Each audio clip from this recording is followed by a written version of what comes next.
Well, good morning, good evening, and good afternoon, whatever part of the world you are, and welcome to the Inspired Poetry Corner.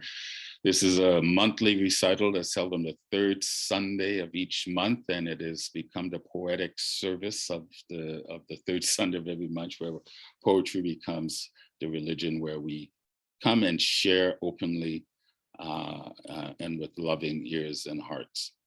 And today we have an amazing feature. I will do the introduction, and I will also cut and paste into the chat the list of performers and what order you're going. I know we have people from around the world, so I'm going to try to get people in different time zones to get on early.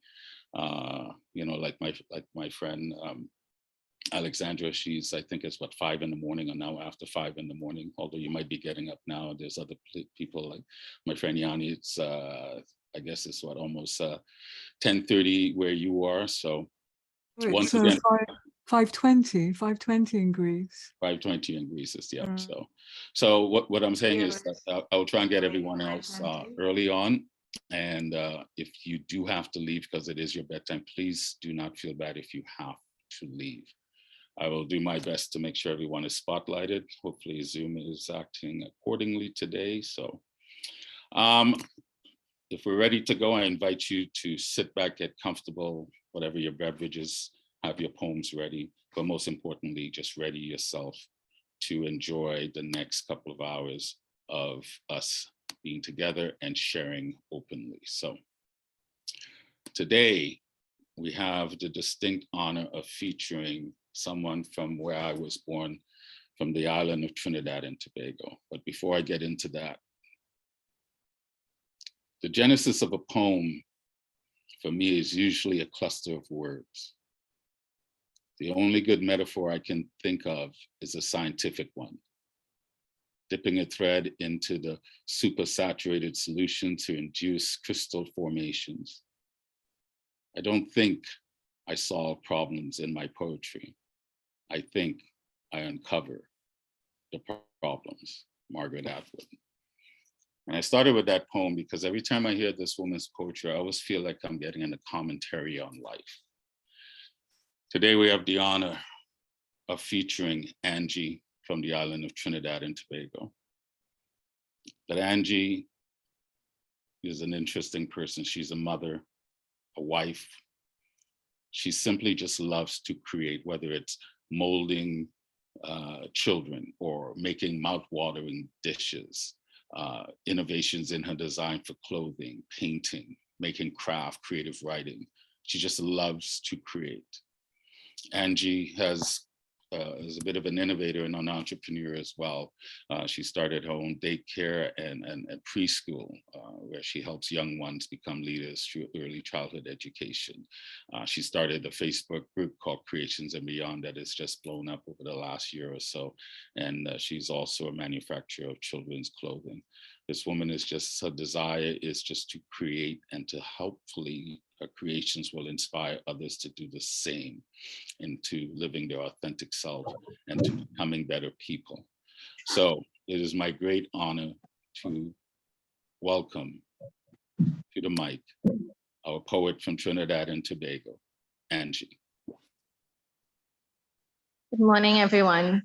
After that awesome introduction, there's nothing much for me to say again. But I guess I don't need to introduce myself, but it's really my privilege to be here. To be given this is truly a gift of time this morning, to be able to speak my thoughts and to be listened to by a lot of my friends who are in this group right now, and some new poets. Okay, so I must thank the Inspired Poetry Corner Recital for being this Inspired Poetry Corner Recital was the first place I recited my poem, right, under Mr. Raleigh, who has really appreciated my work and encouraged me in opening my voice, because writing is one thing, but speaking is another thing. It's a whole different level of poetry. So thank you, Mr. Raleigh. Right. Um,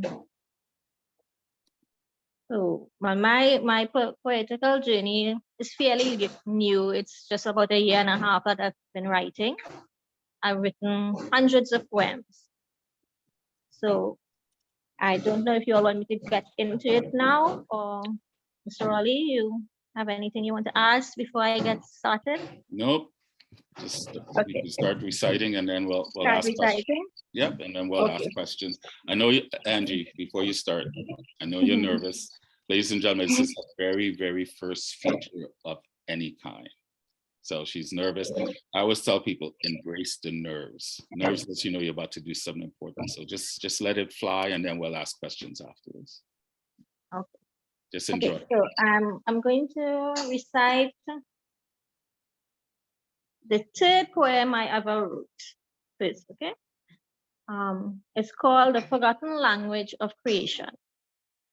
Now, this is a poem that every morning when I get up before I go to work, I would sit in my hammock. And this basically is the scene that I would see as I drink my coffee in my hammock. So here goes. The forgotten language of creation, where harmony exists in the stubble, gentle swaying of the breeze, gliding through the treetops, creating natural chords of musical notes. The upright stature of the flowers as they soak in the morning dew.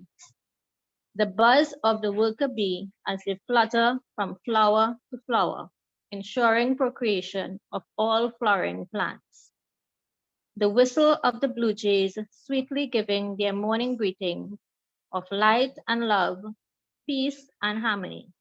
The brisk play of the squirrels as they jump and run from the trunk of the starch mango tree to the top and back again in carefree, frolicking delight.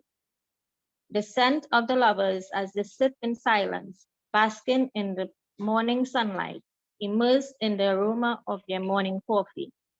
The warmth of the sun creeping through the dark clouds, peaking, rising, glowing, sending magnificent rays to the whole of creation, tenderly touching as if kissing everything to say, morning, you're alive, wake up and smile. So that used to be my morning time, my me time. And those are the things I would see while I sit in my hammock and drink my coffee. Okay?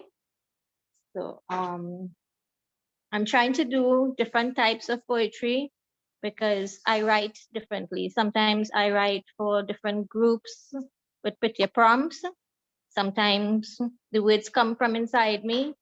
I don't know the words, they just fly out and I write. Sometimes I make up the poetry. Sometimes I have to look in Google to get words. Every poem is different. So I'm just going to do a few that is different so you get a little essence of who and what I am. So this one is a bit long. It was written while I was in the waiting room. My husband was in the hospital and I was in the waiting room. And I started to write this one on my phone. So my husband is a stroke patient. So it's a long road. So this is one I wrote. It's called Grief. Grief for what is and never was, the illusions of life. Longing, it's that simple. Longing for the pleasure of the nature walks on the mountain and around the many ponds near our home.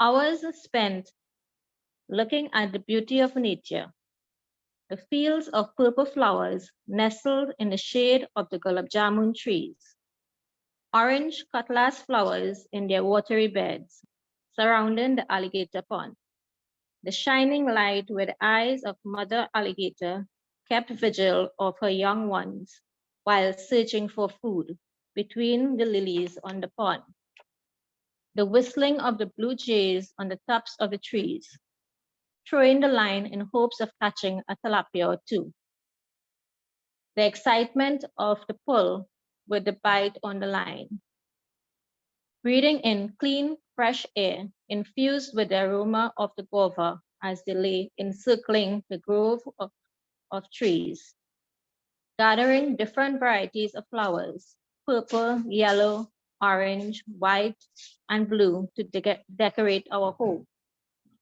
Longing for the drives to the beach, visiting the numerous beaches around our beautiful island. Many days spent fishing, playing cards, cooking over the fireside with friends and family. Longing to be the comfortable observer in your scenarios, or the silent partner in crime, for the sound of your laughter as you crack another crazy joke. Always the life of the party, the organizer, the trickster, the fun side of me. Longing for the spirit of you, celebrating every and any event, national holidays, birthdays, anniversaries, enjoying life without a care for tomorrow. Now, you sit and wait for me to come home. No jokes, no laughter, a fight to remember the words that came so easily before, like a child waiting for the parent to bring gifts or the evening meal. Sometimes the thought comes to my mind that if I wasn't so willpowered, if I was weak, you would have found the inner strength to fight. Then the despair of you not wanting to try, as if we weren't good enough. Grief for not fitting into that life that is no more. Time stayed in that capsule. Condolences of friends overtake the jolly banter of years gone by, waiting for the good times to begin again. But no, this hell lingers on. Grief grips you, fills you with emotion. Periods of acute shooting pain as you battle the angel of death.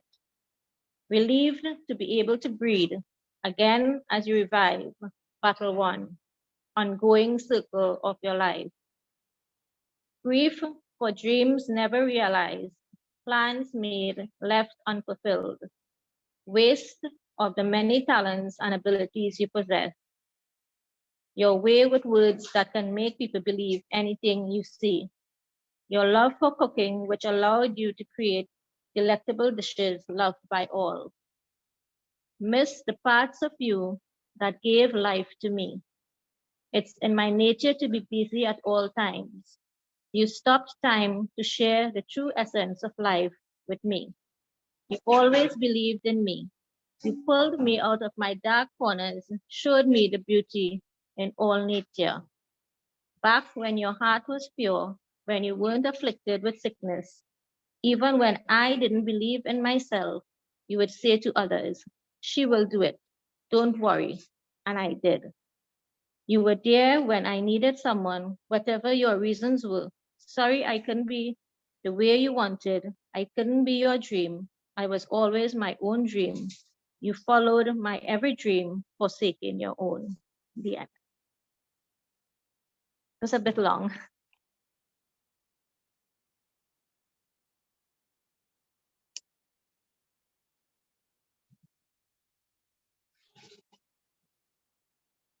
Okay, so maybe I should do a fun one. Do whatever you want. It's your Do time. whatever I want. It's your time. Okay. You're doing great. You're doing great. Keep going. Thank you. Let me just find the one on crickets and I will do that one so we'll liven up things a bit because that one is a bit sad. There's so many to find. 2 minutes. Here's cricket. Can I just say that can you hear me? Yes. I Yes, just wanted Lydia. to thank Angie for sharing that poem because it's not easy to share a journey like that. And you articulated grief so, like all the different aspects of it, how it affected you, the friends, the family, himself. Takes a lot of courage to share something like that. And really, really good work. Thanks for sharing that. Thank you. Okay, so I'll do a simple one. This one is called Stillness. Come, Amelia. Amelia wants to join. She just got up. Everyone, this is my daughter, Amelia. She's my biggest fan. Hi, Amelia. Okay, so this one is called stillness. Stillness, to be perfectly calm in the center of all things, to be aware of the subtle vibration, the unseen micro movements, to see with the eyes of the soul, all awareness engrossed in the frequency of movement, through space and time, constantly changing levels of frequency, to observe creation in a multitude of variations, simultaneously growing and expanding in its form, remembering the knowledge of each point of creation, to be formless yet in all forms, thoughtless yet in all thoughts, timeless yet exist in all time, to vibrate in the vibration of peace and external love, to be, to exist in stillness. The end.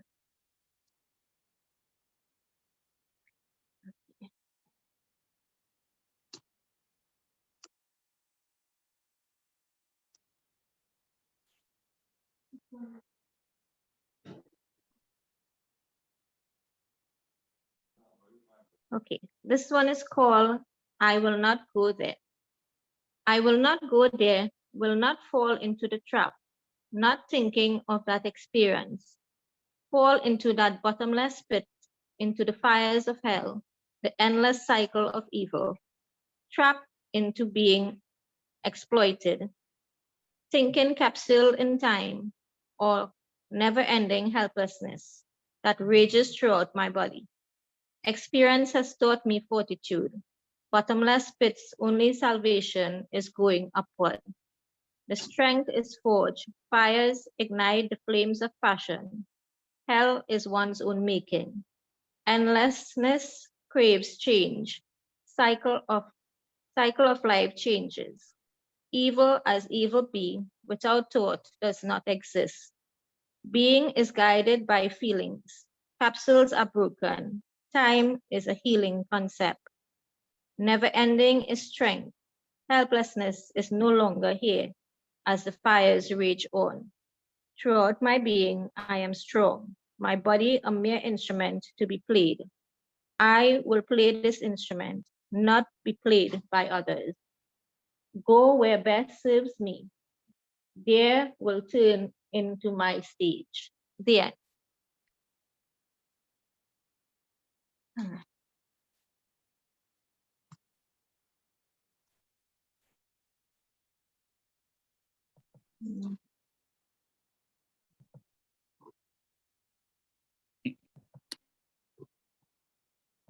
Okay, this one is a short one.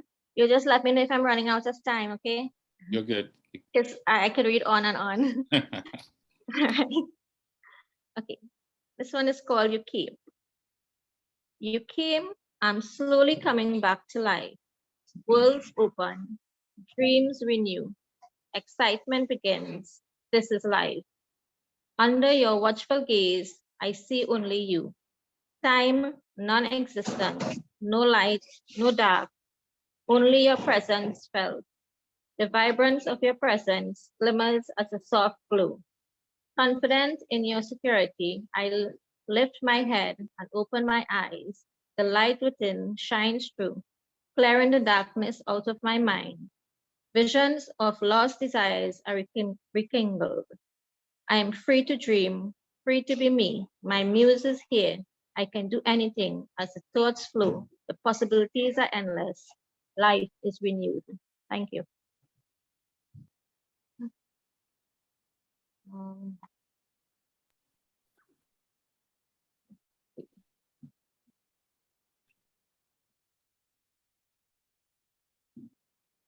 Just for your own internal timing, Angie, you got about 5-6 minutes left, so you're good. Right. Yeah. Okay, so I'll do this one. Realm of the cosmos. We exist in the realm of the cosmos. Our being has many forms. Our spiritual form, our soul, consciousness form, and our human form. Infinite possibilities, is the manifestations of our gifts of free will. We are free to live as any of these entities as we choose. Yes, the choice is ours. We can live in the spiritual realm in the area known as space, outer space, or air in our planet, all within the realm of the cosmos. Trust vibrating our sound waves and flowing endlessly. Waves on waves changing direction as it is obstructed by friction of other waves. You feel the sense of the spirit as you observe a sunset or a sunrise. In being in the flow of nature, when you hug a tree, the timeless sounds of the earth. Placing your palm on the ground, the vibration pulses through your hands. We can choose to join with that vibrating energy source and become part of God, or we can enter a human bodysuit and experience a spiritual life in a human form. We can choose to live within the confines of God, that energy source in the cosmos, existing in the frequency's natural state of being, love. Being aware of all creations in the infinite possibilities of thought, visions, and dreams, all comprising of their own reality. Blissfully happy to be sparks and ignite into flames of love, to witness each and every moment of an experience in all the realms of the cosmos with the all-seeing eye. We can choose to live as an extraterrestrial being in another planet or on Earth, believing on a greater power that rules us, traveling through time and space, searching for the meaning of life in material entities hidden in magical objects, searching for this mysterious, elusive thing in every planet we explore, things that shine and mirrors our feelings, things that speak our language, looking to procreate and expand our race, looking for a way back home. We choose to live as humans, sent out as sparks or fragments of God to experience the physical realities of life. We have the ability to understand all the realms. We choose to combine all three states of being to truly experience all the infinite possibilities life has to offer. What is in this form, we can physically move and create the infinite possibilities, using the waves of feelings from our spirit, weaving together our thoughts, visions, and dreams from our consciousness. We make our physical realities, integrating our human form as an instrument. Our only limitation is that our physical brain doesn't believe in ourselves and our power within. We are driven by the basic needs of our physical body. We engross ourselves fulfilling these needs whilst craving to find more meaning to our life. That craving comes from our consciousness asking to be fed. Some think about improving the quality of their life by experimenting with other activities. Some question their cultural upbringing, feeling they don't fit in. We become joyful when we discover a way of thinking that clicks, like pulling the final piece of this puzzle. Even if everyone around us thinks differently, our spirit, soul, emotions run wild. As our awareness increases, we open ourselves to believe in infinite possibilities. Our vision is in direct alignment with our understanding of the cosmos. You can choose to believe everything is an illusion. Your body doesn't exist. It's all Maya. The cosmos doesn't exist. We are all nothing. Nothing being nothing, or you come from nothingness, and you will go back to nothingness. No need to better the human body, just exist. Everything that can happen has already happened. Nothing can be changed. You can think you are consciousness and you only need consciousness. You are not a body. Another perception, we come from God and we have to obey God to go back to God in heaven, or there is no God. Beliefs in heaven and hell, God and Lucifer. Some believe we are all connected to the divine love. We are here to be loved, to unite with twin flame or their soulmate.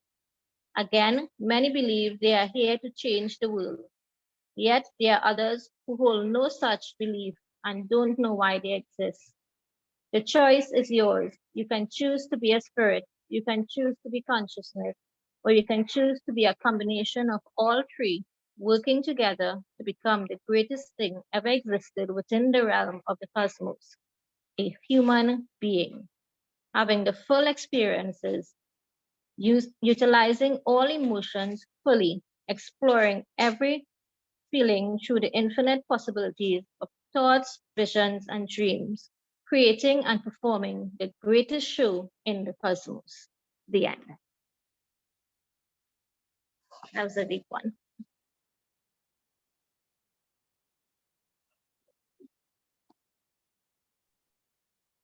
Nice. That was beautiful. You have time if you want to do one more? Okay, I just open a book. End off with a bang. That was a really good one right there. So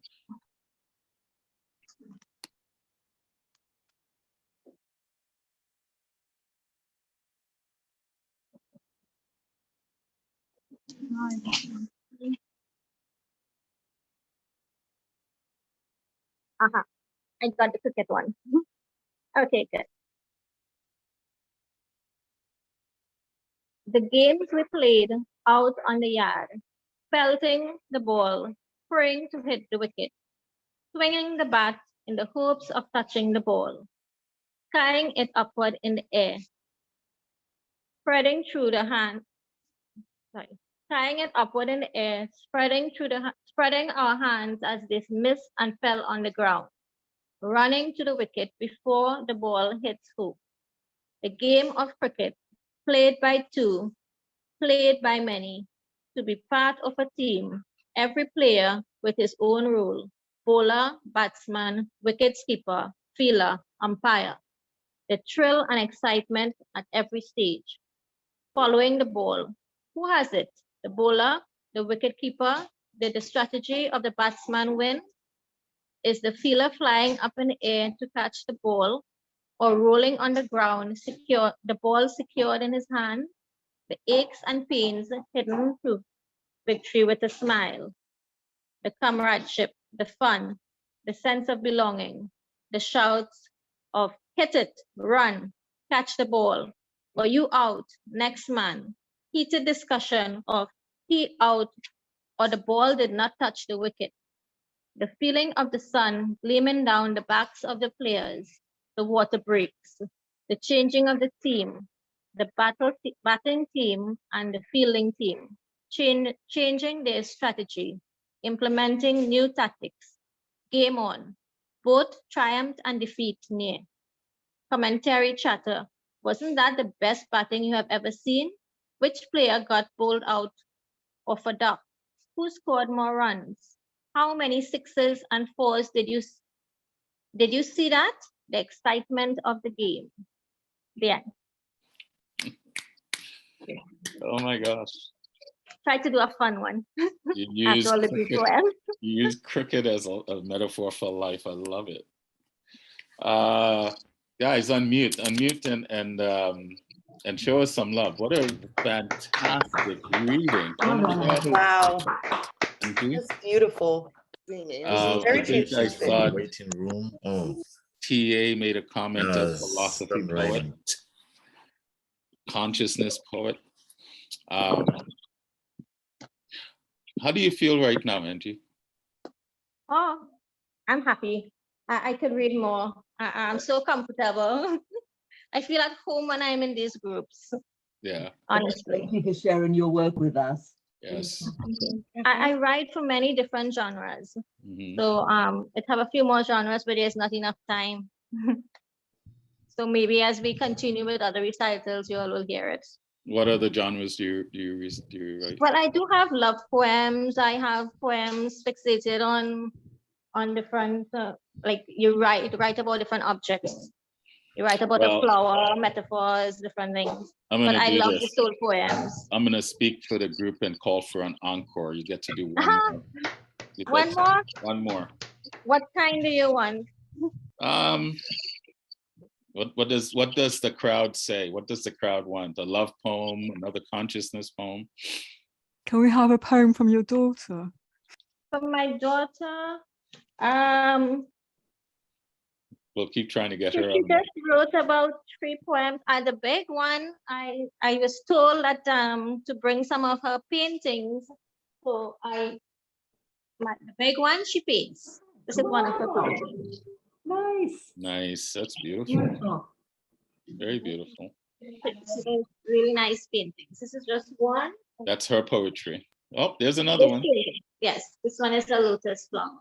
She has many paintings. Beautiful. Very talented. This one is mine. I did this one. I did this. I don't know if many of you all know what Shivratri is. The birthday of Lord Shiva, one of our Hindu gods. So I did this for his birthday last year. Beautiful. Right? And it's the beginning painting of my Creations and Beyond group.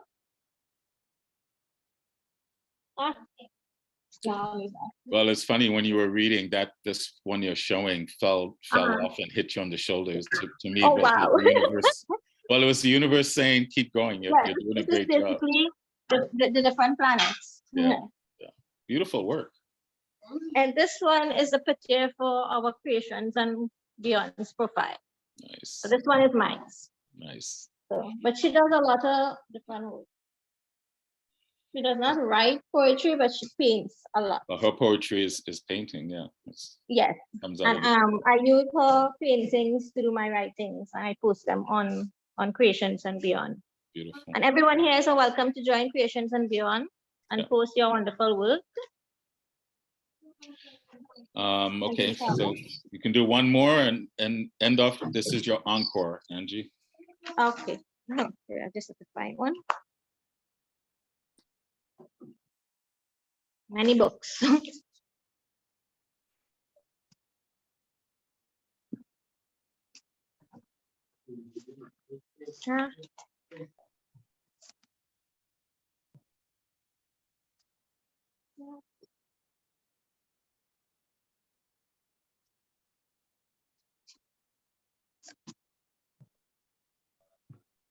Okay. This one I had written for my daughter.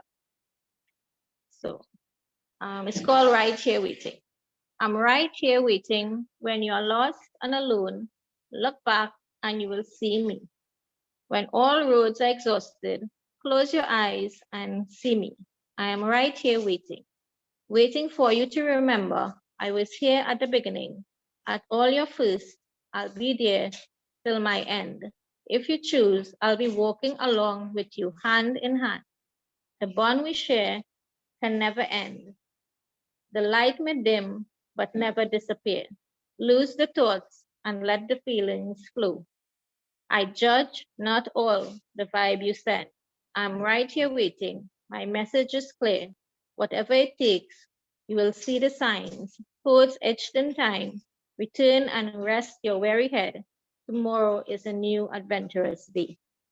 The end. Thank you, thank you, thank you. Unmute, guys. Give her a big hand. Big hand. There's another one was written just maybe 2 weeks after, similar. I would like to read that one, if you don't mind. Last one. Okay. Right. Yeah. This one was written before that. She loves me then. She loved me then. I saw it mirrored in her eyes, in the way they twinkled and sparkled as they looked at me. The wanting to be close to me, creating moments filled with activities which we can share, springing little nothings she knows I like. My favorite chocolate picked me up, a flower freshly picked and handled with care, a bottle of water reminding me to make time to drink it. I saw it in her effervescent smile after I made a remark or two, the willingness to make unnecessary conversations, sharing witted jokes and gestures. She loved me then. I saw it in her stance, the way she walked towards me, in the bounds of her step, the lightness of her movements. Circumstances took her away from me. Now the avoidance, no meeting of the eyes. passing by like a shadow in the light. Cooked meals left uneaten on the table. The chocolate appears as if by magic, as if by a magical elf on special occasions. No more moments to make wonderful memories. Yet there is hope if need be. She'll be just a message away. She loved me then. Now she's just bounded by duty. Yeah. Thank you so much, Angie. Thank you so much. What a powerful reading. Well done. Thank you. Still feeling good? How was your Yes, first? thanks for having me. How was your first feature? So far, I have not listened to anybody else, but I really love it. I hope you don't lose it. Well, right now I'm saving it on Save it. iCloud. So exactly. So it's not on my computer, it's on iCloud. So I'll export it later. But no, that was like I said, I love listening to your work, your prose, your observation on life. Every time I hear you reciting, I feel like I'm getting a slice of life from a different perspective. So I'm grateful for that. So I just have a couple of questions to ask you before we get the other poets going. So what inspired you to start writing? When did you start writing? I started writing by accident. I met this friend on Facebook, Michael Everett, and I started commenting on his posts, right? And commenting on his posts, my comments kept getting longer and longer. And it turned out to be like poetry. So I started posting on my personal page. And I just started writing and I could not stop the writing. Sometimes I would be in work and I would just have to find a pen and just scribble. But those are the ones that come from inside. You don't know what you're writing, it just goes. Just flows. Right? Yeah, it just flows. And sometimes you read comments from other people and it sparks something. So I always have to have my phone nearby or paper and I just write. It's crazy. Sometimes you scribble, you don't know what you scribble. You have to try to remember what it is you scribble. So that's how my writing goes. I can relate to that. I can I've been sometimes writing hundreds of writings. And sometimes I can't even read my own handwriting because exactly. So that's now I try to do it on the phone, so then you could remember what you say. So Because when you write, what are you feeling when you're writing? It's something. Sometimes it's like a trance that you go into, and the words just flow. But when you write for picture prompts, like I kind of stopped doing this because it shows off the writing that comes from me. So I used to write for a lot of printer prompts on groups, and you get certificates and stuff for it. But it shows you from your real writing that comes from inside you, because you have to focus on the picture and write about that. So that to me is good and everything. You do get a lot of awards, but it's not really you. It's a different level of you. Okay. My writings, I like the ones that come from deep inside. Right. Yeah. I can relate to that. I say I get these downloads, but it's the same thing. We have these, similar. We all have very similar processes. You also, I know we've talked before, and I know you cook a lot. So, what would you consider to be a real Trini dish? When I say Trini, for those of you who don't know, when people from Trinidad and Tobago, or don't think people from Tobago call others Trini, but when I say Trini, that's what I mean. So, what if someone was saying, "Tell me what's your favorite Trini dish?" What would you say? Well, I'm vegetarian, but I know that a Trini dish should be like callaloo, crab, callaloo, provision. But I love to eat callaloo with provision. The provision. And provision being cassava, dasheen, edus, fig, that kind of thing. But everybody else would use meat. Right? So my husband does a lot of the cooking. Okay. Although he's like he cooks. He still cooks. But, yeah, he loves to cook. Okay. You have a favorite word? Not necessarily. I like all words. What's your favorite sound?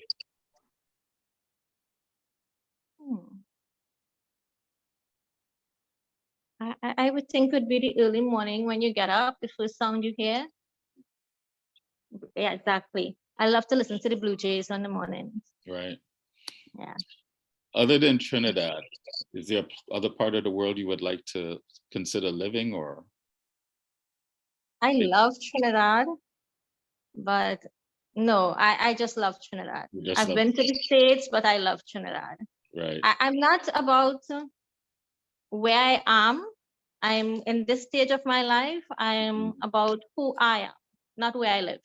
Gotcha. Not even what I do, but who I am. It's a great answer. Great answer. Is there a noise that you really don't like? I asked you what your favorite sound is, but what noise? What would you say is a noise that you really do not like at all?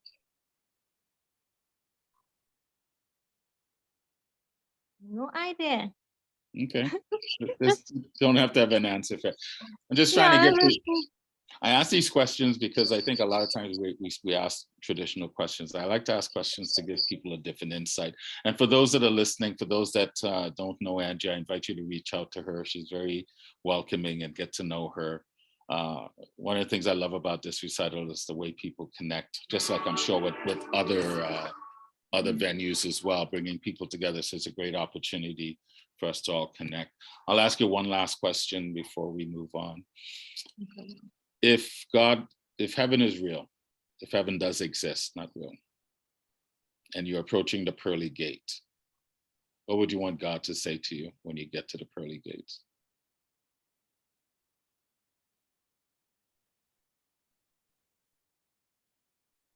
No, what would I want him to say? That's a good question. To me, I think God is always with me, and we always in conversation with one another. So there's literally no separation. Right. So we talk to each other every second, I guess. So I guess basically we enjoy the ride. I know he's having fun with me. I have fun with him also. I consider God my friend. Love that answer. He does things to me, I do things to him. Right. We're friends. So we know each other so much, there's no need for conversation. Right. I'm being bad here, right? No, not at But all. there's basically no need for conversation because we're that close. The reason why I ask We these laugh at questions, each other all the time. so you're not, see, I'm like with you. We're never disconnected. So we're always connected, always in I conversation. actually have a poem with that. Yeah. Where we laughed at each other. Yeah. I'll recite that in another recital. Definitely. These types of questions, there's no right or wrong. It's whatever you feel, whatever you think. It's just a way of getting to understand people in a different way. So it's your answer.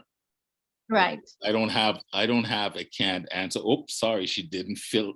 check The this answers will be box. different anyway.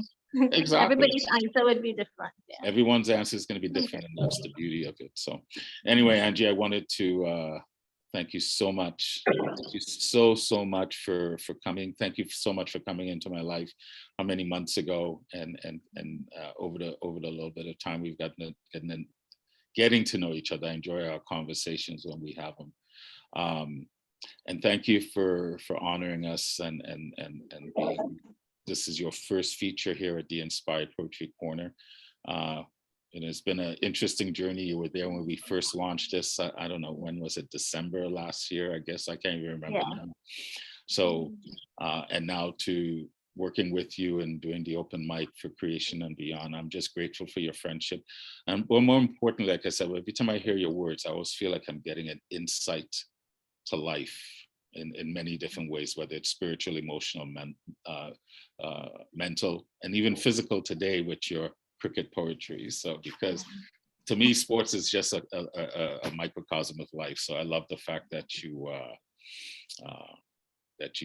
use that one. So thank you so much, guys.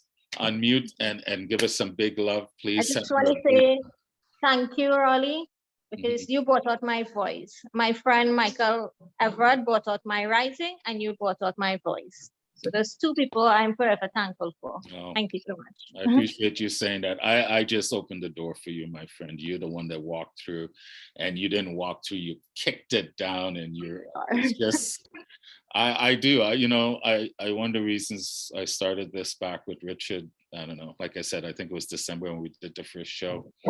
I love reading people's poetry, and I get invites to read people's poetry almost every day.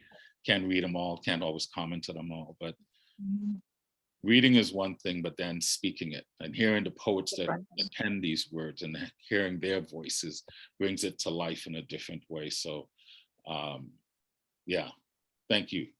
We're the one that's honored and blessed to have you here today. So we're all wrapping you with love and giving you a big hug and a big kiss on the cheek and saying thank you for this. Well done, well done. I hope others that put on shows, that do features, invite Angie to be featured, because I think your words are brilliant. So, Thank you. All right. Thank you so much, poets, for your understanding, for being here, for just providing a space where Angie and others could shine, and that we can all benefit from this gathering. All right, so we will continue on with the Not Ready for Primetime Poets. Someone asked me the other day, what does that mean? That's an old reference from Saturday Night Live, the Not Ready for Primetime Players. When I was putting this together, for some reason that was stuck in my head when I was debating whether I should do an open mic or do a recital, and I decided to go the recital way, and I wanted other poets to support the feature, so that's where that came from, the Not Ready for Primetime Poets. So it's a play on words because you're all ready for prime time.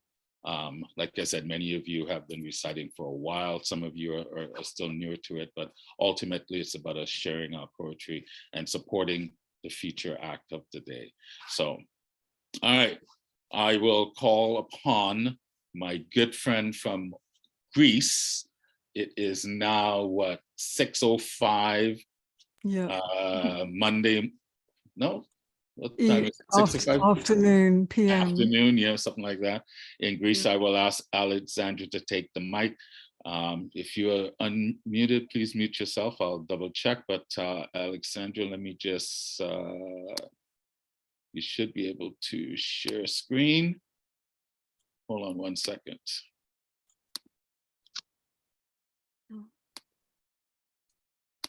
Okay, you should be good to go. Okay.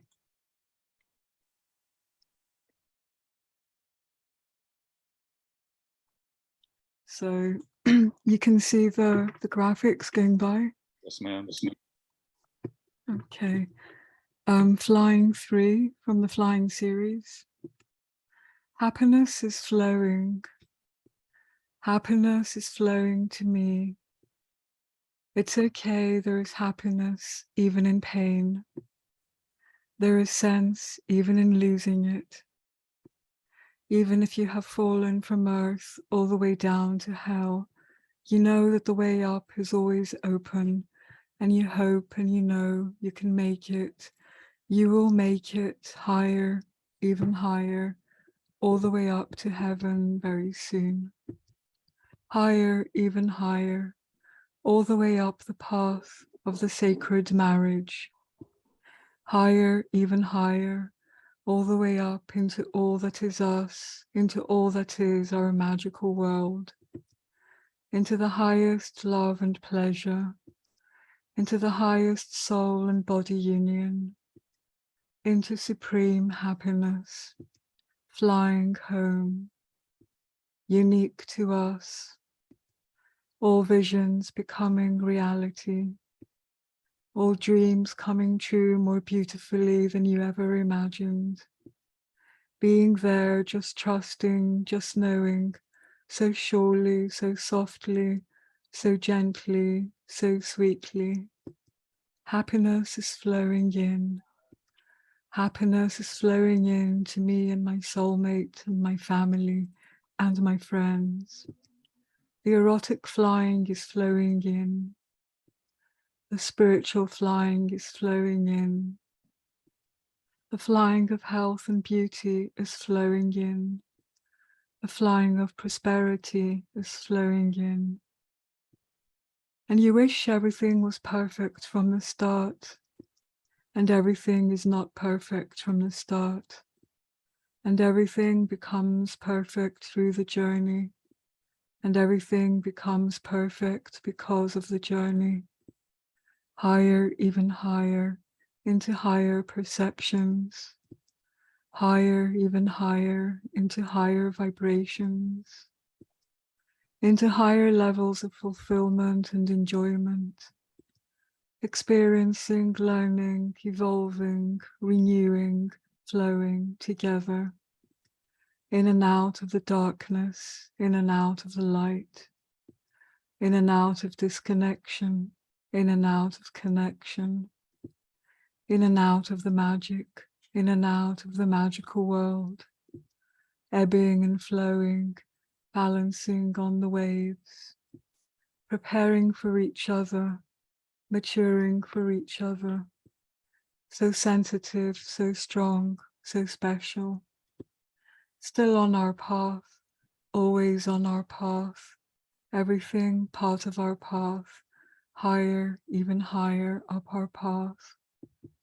flying higher, even higher, love energy, life energy. Happiness is flowing in. Happiness is flowing in to me and my soulmate and my family and my friends and Greece and the whole world. Thank you. Never gets old. Never ever gets old. Alexandra, I love your flying series. Well, I hope you don't mind the repetition because these poems take a long time to design. No, I know they do. I mean, the graphics and then the words itself, but no, I hear poets always saying that, I've recited this before. I say recite your poems 100 times. I mean, we listen to music and we hear it repetitively, and our favorite songs get stuck in our heads. So that's one way for poems to get stuck in our heads, is to keep hearing it. So don't ever apologize for repeating that beautiful series, because it's beyond meditative. It just to me, it almost just feels like it crawls into your DNA and invites you to just be in that moment. So I'm always appreciative of your voice, and it's your voice as well, right? It's just a perfect storm of creative blast. So well done. Give her another quick snap up, guys. Thank you so much. And yes, so all of you, leave your contact information in the chat.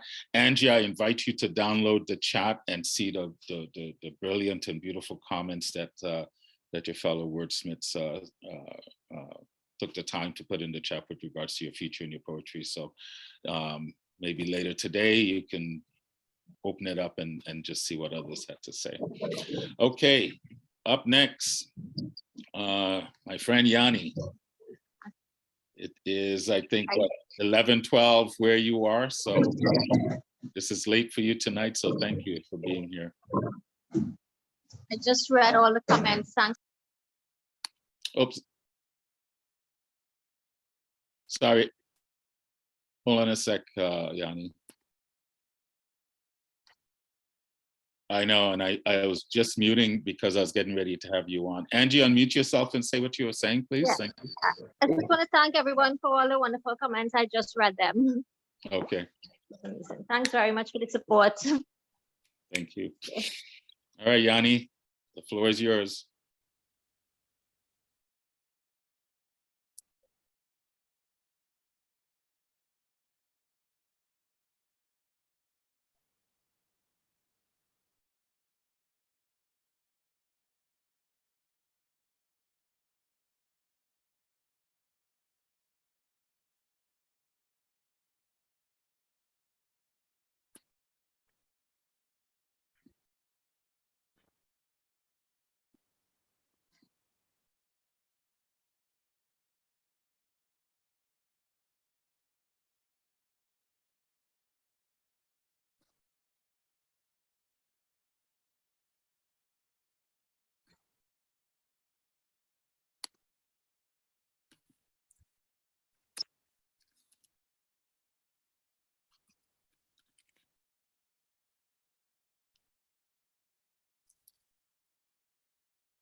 Mm, mm.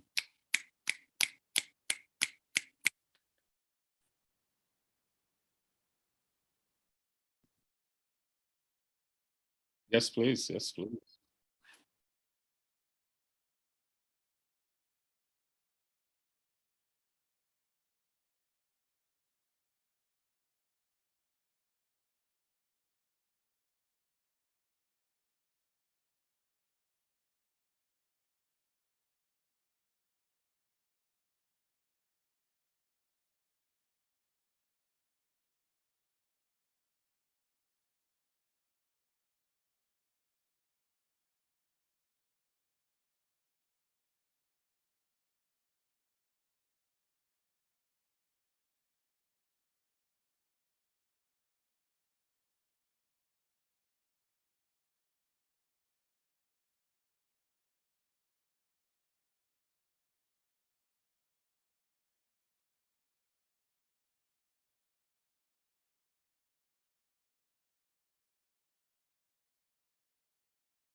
Oh, Yanny, Yanny, Yanny. Brilliant, brilliant work. This is another young woman I invite you guys to get to know if you haven't already. She's only been reciting not too long, but every time she does, she gets stronger and stronger and just better and better. And your words, you're a brilliant poet. That's all I can say. I've gotten to know her, and we need to, it's been a while since we need to do another video chat and get caught up, maybe share some of our newest stuff. But I always love listening to sharing your work, but then hearing you and you're just getting stronger in your recital. So keep it up. Well done. Well done. Give her another snap, guys, or a clap or a hug, whatever you want to do. But thank you, Yanny. Thank you for doing this. All right. To Dawn, to steal a line from Sandy from Cultivating Voices, I'm going to try my best to not to get into too deep a critique, and because it makes the show longer. But having said that, it's hard not to say anything when you come across brilliance. So, all right. This poet coming up is new to me. I've heard her recite, I think the first time was at Unmesh, one of our favorite Saturday venues to go to. And I just reached out to her and asked if she would come and join. So, and then maybe one day I'll feature her because I love her stuff. Anyway, guys, snap it up, put your hands together for Nayma.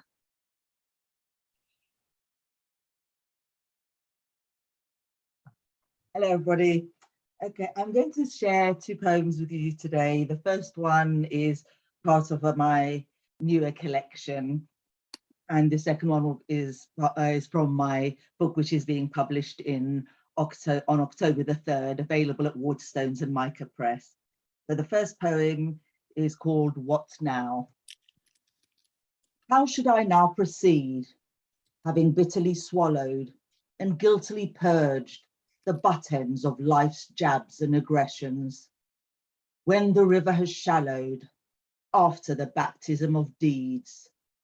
Should I skip down the street, my feet barely touching the ground, the leash now finally severed, my skin worn and weathered, life's yearning run aground, bearing testament to my defeats, stationary, fusing with the couch, now binging on Netflix and box sets, simultaneously scrolling feeds, feeding on the lives others lead, drunken laughter and tears of regret, gorging my senses, so I don't while out.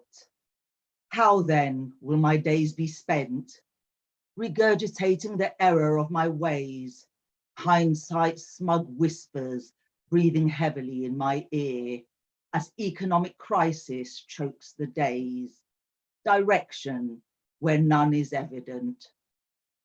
A valiant victory or the defeat I must concede, measuring the days in essential errands, the absence of time blurring the days of nothing to do, feeling the whole universe simmer like supper stew, stirring galaxies with a wave of my hand, weathering the tides of change like a fallen leaf.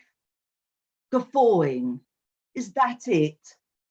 Stripped of my vanities and desires, after wine-stained Afghan rugs with burn holes from hash nugs, having walked through the ice and the fire, unfrocked and disarmed, cupping the calm, dying nebulas in my palm, a heartbeat in transit. Thank you. And let me just bring up the second poem. The second poem is called Grand Union Canal.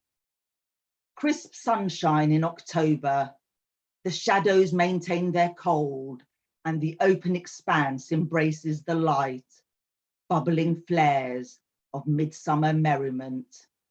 The billowing canal surface alive with musical grace, shimmying content beneath bridges meant for friendship and poo sticks, the lofty rumblings of M40 acoustics. Afternoon shadows predict long dark winters in heated abodes. A party of pall-bearing clouds furtively congregate overhead, the council of conclusion, summer's sighing diffusion, brisk blustery gusts setting the table for the winter spread.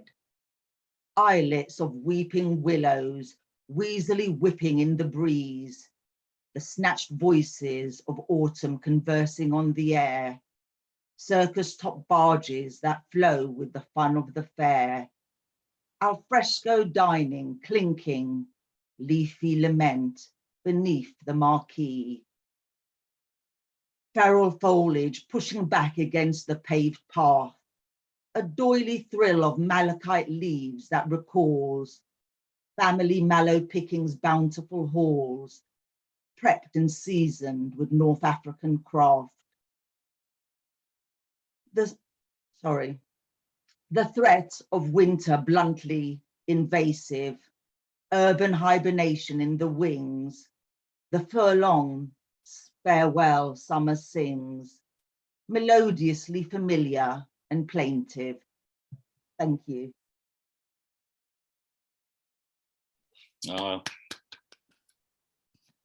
Unmute, guys. Give her some love. Give us some love. Love your poetry. Love it. Am I saying your name correctly? Nayma. Nayma? Okay. Yeah. I have issues with names, so I already butcher one of my brothers that's going to come up later, so I want to make sure I ask correctly. So thank you so much. Thank you for holding space with us and sharing your beautiful penning. Beautiful. Thank you so much. Thank you for having me. Oh, you're most welcome. You're most welcome. All right, and next, I think I met this poet in the Lime Square Poets open mic, and I just love listening to her poetry. She recites it in her native Gaelic, and then she reads it in English. And I always invite poets, please don't feel that you cannot recite your poetry in your native tongue. I actually want to hear it in your native tongue. I really don't care if you recite it in English as well. I think as poets, we could still feel the vibe and the flow of poetry, even when we don't necessarily understand the word.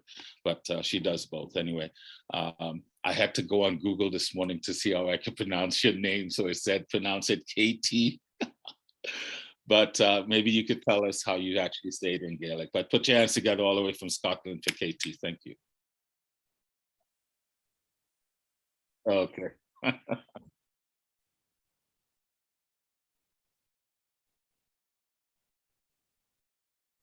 You sound good. You sound good.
Powerful piece. Well done. Yeah. And Ivanka, she has that way with her words and her presence. So well done. Thank you so much. Like I said, I just love listening to the Gaelic and then the English translation and the fire you bring to it. You know, it matches the red hair. So thank you. Snap it up for her, guys. Give us some love. And hopefully you'll be back in the future, because like I said, I love listening to you when I show up to Lime Square. So all right, up next, and the hits just keep rolling and rolling and rolling. You guys having fun? Yeah. What a great way to spend a Sunday morning, Sunday church service. All right, poetry is at the altar and we get to hear each other's words, and you're in for a treat. I didn't discover anything. I don't know why that word was at the tip of my tongue. I heard this poet probably a couple of months ago and was blown away then. And then I just heard her this past week. Can't remember which show. And your performances are you're just getting better. I'm gonna shut up. I'm just gonna simply say, put your hands together, snap it up for J. Rose Anna. Hi, thank you for having me on. This poem is called Jupiter's Arms. Birmingham, and she just made the bus, and she pulled down another poster calling for an end to us, taking time to carefully scrunch it up and place it neatly in the trash, because the bus won't wait and she has to dash. And she grips too tightly to the bus standing rail, and every unfilled pothole is a remainder fail. Hungry and pale, she's desperately frail, scrunched up tissue in the other hand, tears and eyeliner to the world that she's damned. She has this long trip home from the medical centre. Her plea for help rejected again, gender dysphoria remains. Dejected, her doctor shrugs their shoulder, ejected, earth turns hard and its gravity holds her. And she's subjected, she's caught in the stare of the glare. Oh, to be unaware and to be anywhere but there, but where, oh, where do people actually care? And out the grimy bus window, she peeks up high. She sees the setting sun and the blood-red sky, and through crimson tears, she feels the glow of a star. No, it's Jupiter, and no one else knows. But gravity quickly grips her as she plays back again and again in her head the crap the professionals told her, unfold her colder as she gets older, and her hopes and dreams are consigned to a dusty old medical folder. Trapped in a world of domestic abuse, hers are the least valued views, stuck between two warring factions. This binary world, you see, doesn't allow fractions. Her rent is due, electricity too, and there's no money left in the world. Screw you, she'll work till 2. Because Mars and Venus are constantly at war, always one has less and demanding more, and lonely Mercury is shown the door. Only seen key, but she knows her core. So what's it all for? And another bump in the potholed road taking hold, and it's getting old, she's getting cold, one day less bold. Just be told your life is sold, throw in your chips and fold. And Blue-Green Planet is an aptly named, throwing down chips in a poker game. Spin the wheel on life's roulette, choose your side and place your bet, because choosing sides is a planetary game. Mutual respect doesn't conform to the norm. Deforesting the third conform to the norm. Will she ever find safety in the eye of the storm? Clinging to a rock that doesn't want her, accept everything she has, is that something to ponder? And she reaches high above the clouds, above the sneers and hateful crowds, above the sneers. Jupiter, I call to you, God of heaven and sky. Deafen me with your thunder so I no longer hear me cry. Blind me with your lightning, I give it freely if it means others receive enlightening. And dreams, such dreams of songs unsung, interset with nightmares of reality and photographs unhung. Under these potholes of life she's flung in the bus. Under the bus, that's where she belongs. That's what they say, using medical terminology in a carefully crafted way, seeping through the peace of her inner calm. I have charm, she says. I have charm. Do no harm. That was your oath. And through asteroid belt she wanders alone, dusty shards of rock, and there's no place for home. In Jupiter's gravity she holds on to her hope. In Earth's shadow she feels the tug of the rope. Somewhere in this vast, splendid cosmos, someplace must want her, or at least tolerate her. Make her feel something again. With no agenda she might stand tall. The cosmos is infinite, but here in this place at this time, minds are so infinitesimally small.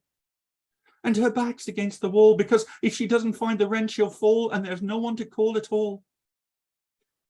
If Jupiter is the biggest in the system, perhaps there's hope for less resistance. As she rings the bell, the bus skips her stop. With an empty purse she hurries past the shop. Mars spits, Venus smirks as they hurry past. It's getting late, she starts work again at 8. 2 shifts per day is her lifelong fate. Her fate is hate, and their hate has mates, and fate's hate is not the only thing on her plate. Stand up for yourself, they say. It's just a domestic, it'll blow away. But Jupiter's glow shines bright tonight. It's a beacon of hope against the starlight. She traipses past a homeless wanderer, sitting in a puddle of their own piss, and she pushes her hands deep into her pockets. Her last few coins, it's come to this. Is that all you got, love? That's not enough to get me a coffee. I'm so sorry, she says, apologizing for having nothing. And gravity's rope pulls a little tauter. She's become a lamb to the slaughter. Anyway, thank you, mate. You're a gentleman. Yeah, she certainly is. So what, if anything, has life taught her? Earth wanted a son, not a daughter. Now a distance, she's the lamb to the slaughter, and gravity's rope pulls ever tauter. But Jupiter's glow catches her eye, reminds her to cling on to hope and try, and perhaps one day she might set out for there. Aboard a rocket ship where life might actually be fair. Here, who cares? But up there, does she even dare? 3 days now, not a meal in sight. Ironic for a 0-hour waitress serving food all night. Between you and me, I think she's losing this fight. In the distance, the sound of sirens and alarms. Foreshadowing perhaps that tonight could be the night.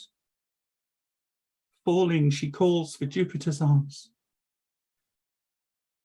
But a moment in the nightlight, a stranger in the streetlight holds out their welcoming arms. Let me help you, they say. I will do you no harm. Thank you very much.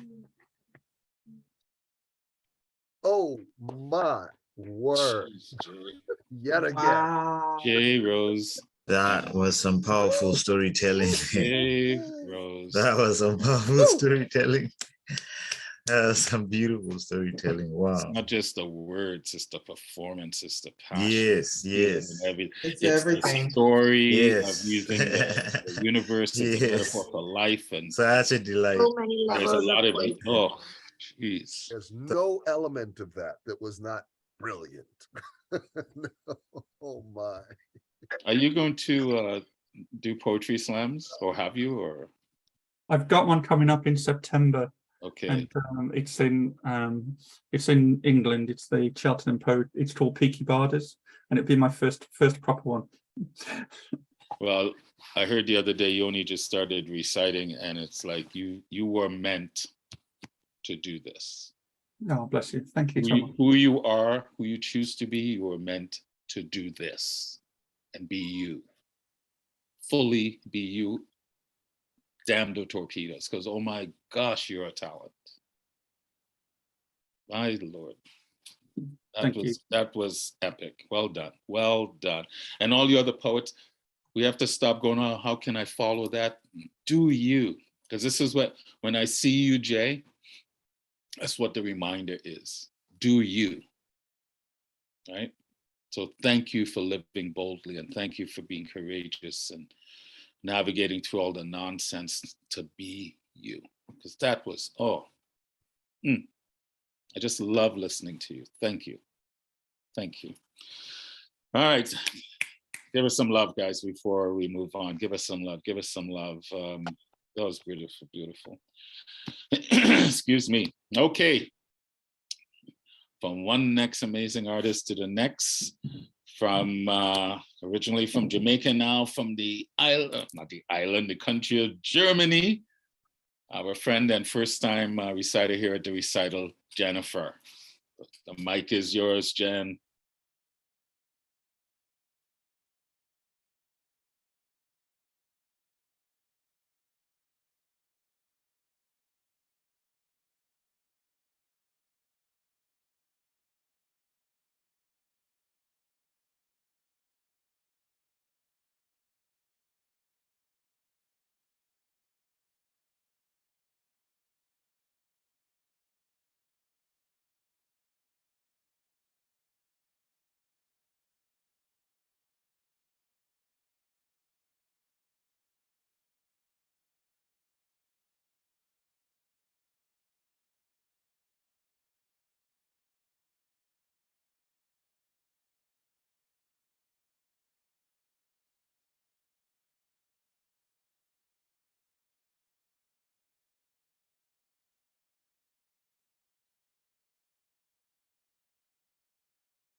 Oh, Jennifer, you have such powerful poetry. Love your words.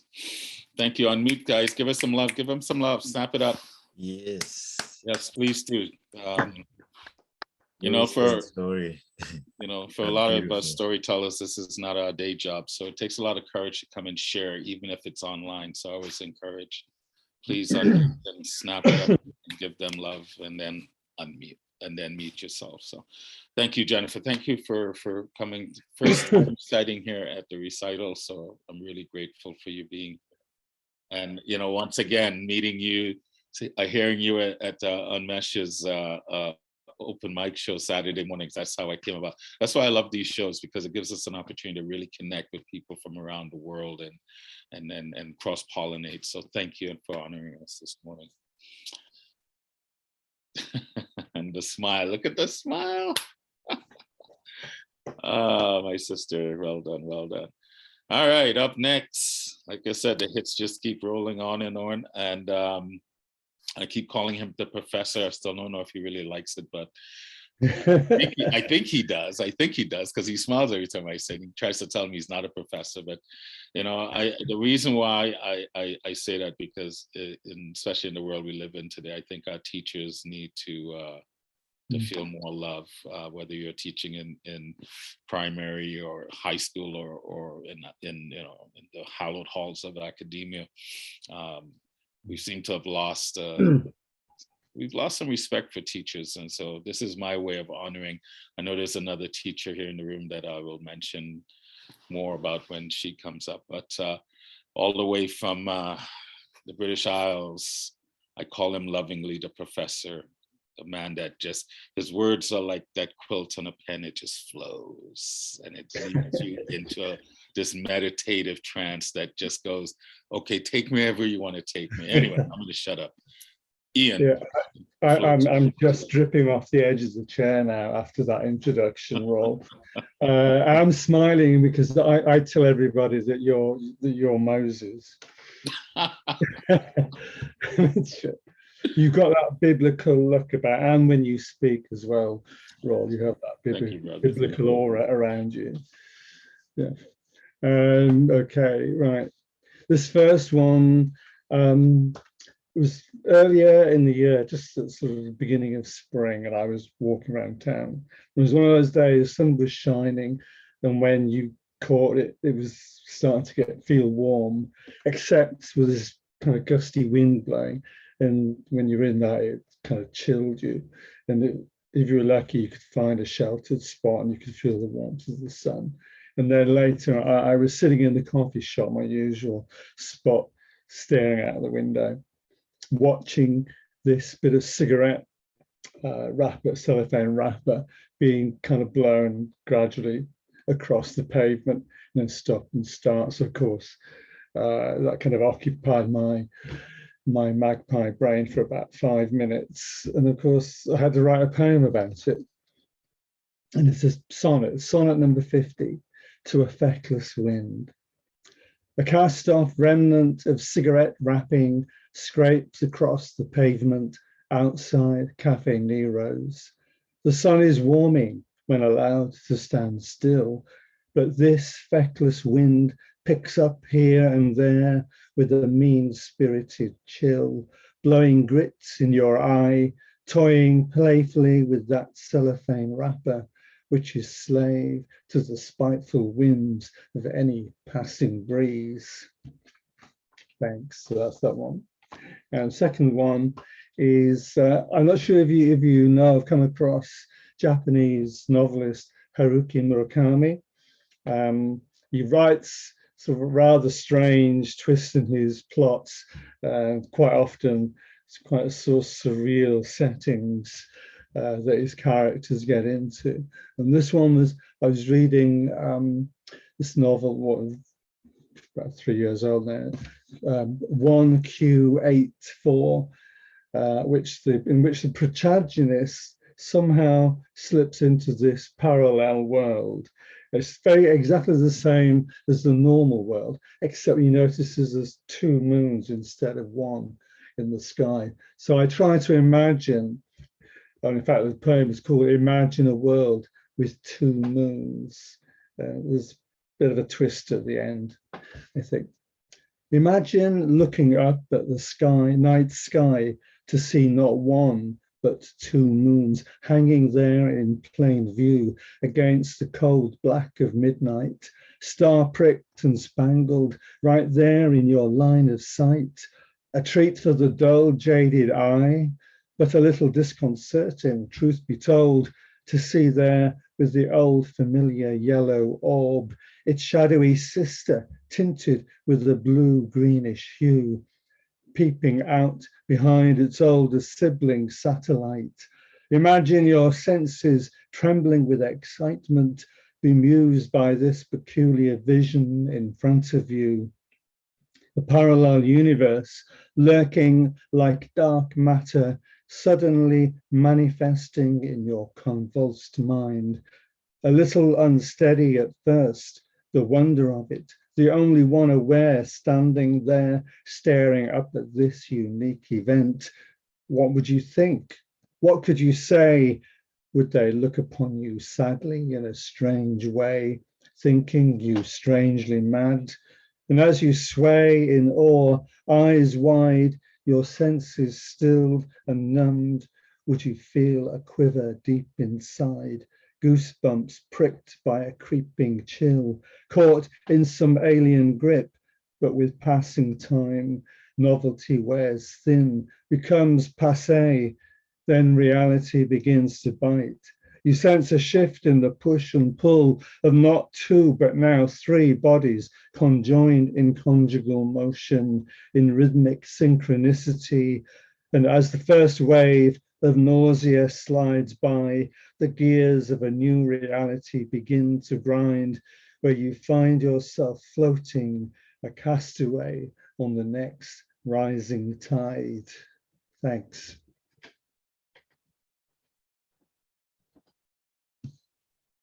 So mute, guys. Thank you so much, Ian. Like I said, I just, I don't know. Stuff metaphor.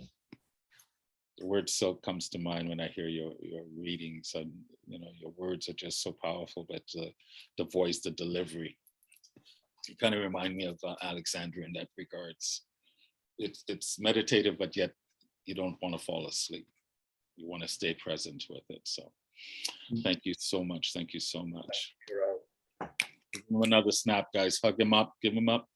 For all you poets that have come before, please look in the chat and read the beautiful comments that your fellow poets and wordsmiths are saying about you. And for those of you who have read before, if you have your information about new books, social media, please put it in the chat.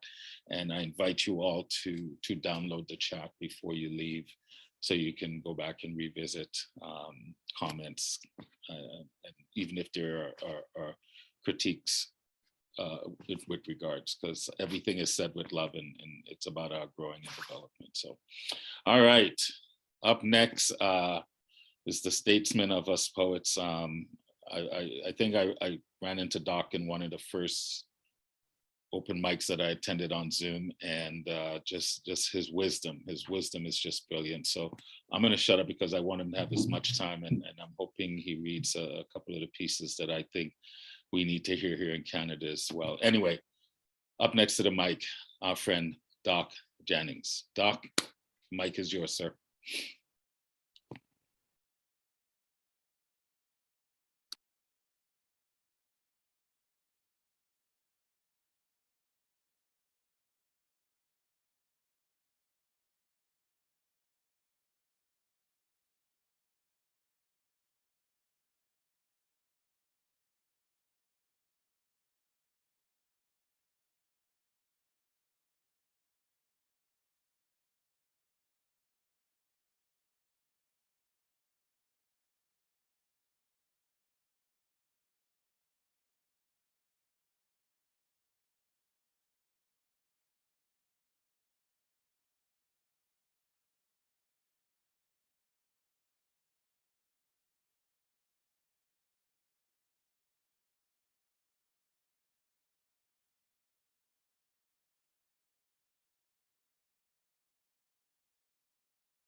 into the unknown in the midst of knowledge of self. So needed today. When I say Very wisdom, powerful. oh, Doc, yes. Doc, they were beautiful words. Yes, powerful, strong words, Doc. Thank you so much for the reminder. Because I guess at the end of the day, it's all unknown for all of us. We don't know. And the stronger we are with self, the more hopefully we can embrace each other, even when we disagree in opinions and thoughts and ideas. That's the beauty of life, is to not always have the same thoughts and ideas, but to be able to listen with respect and acceptance. I may not agree with your viewpoint, but I accept it is your viewpoint and you're entitled to that. And let's talk so we can understand and find that middle ground. So yeah, you're a man of wisdom, my friend, and the universe is a template of how to live and follow her lead, as opposed to thinking we always know best. So that's a reminder I get from you. So I thank you for that gift, my friend. I thank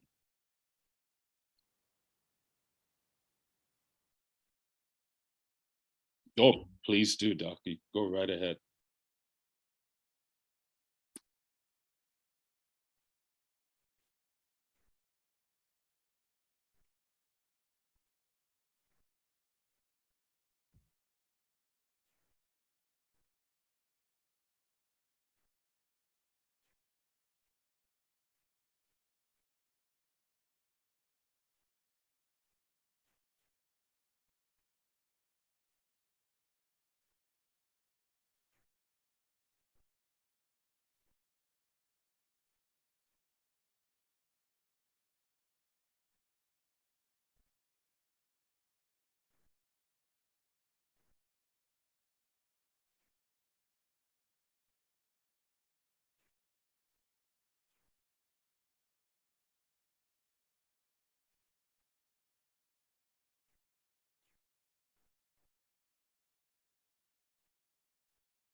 Unmute, guys.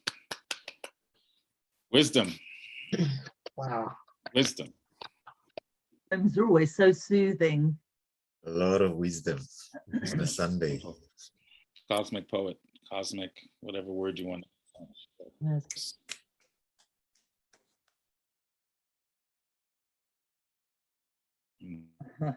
Yeah. There's still hope for us then, Doc. Don't depress us, please. Just when I thought I was getting close. Yep. Yeah. Well, there's no timeline, no time frame. You get it when you get it. You get it when you get it. So anyway, my friend, thank you so much for sharing. Thank you. Thank you for that gift. Woo!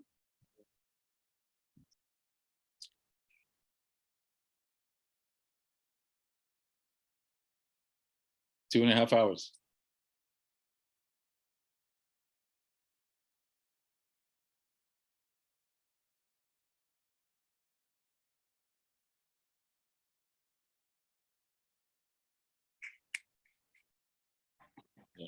Put it in the chat, Doc, if people want to show up. I'll be there. You sent it to me yesterday, but I'll let you put it in. So, all right. Thank you, Doc. Appreciate that. All right. Up next is the other teacher in the room. She lives on the island of Saint Martin, but originally, I believe she's from Toronto. Well, I don't know if she's really from Toronto. She lived in Toronto for years. So once again, like I said, I love spotlighting teachers because teachers have always been dear to me. Teachers were like my superheroes when I was younger, particularly when I was going through a lot of family drama in my homes in my early youth days in Brooklyn. So I have a soft spot for teachers. So anyway, guys, from all the way from the island of Saint Martin, and the author of the newly released book, Full Moon Fire, and she just had her premiere last week, and we're doing a special show of Zoom poets for another launch for her. Anyway, put your hands together for Marianne. Thank you. Thank you very much, Raul, and thank you very much, friends around the world. I'd like to share with you, with this particular group again today, I'd like to share the poems that I brought to the first Home is the Heart session last week. I appreciate your comments and I would love further on them. The first of these poems is loosely inspired by my grandmother, who immigrated to the United States in 1902 at the age of 14. It's called A Country Called Home.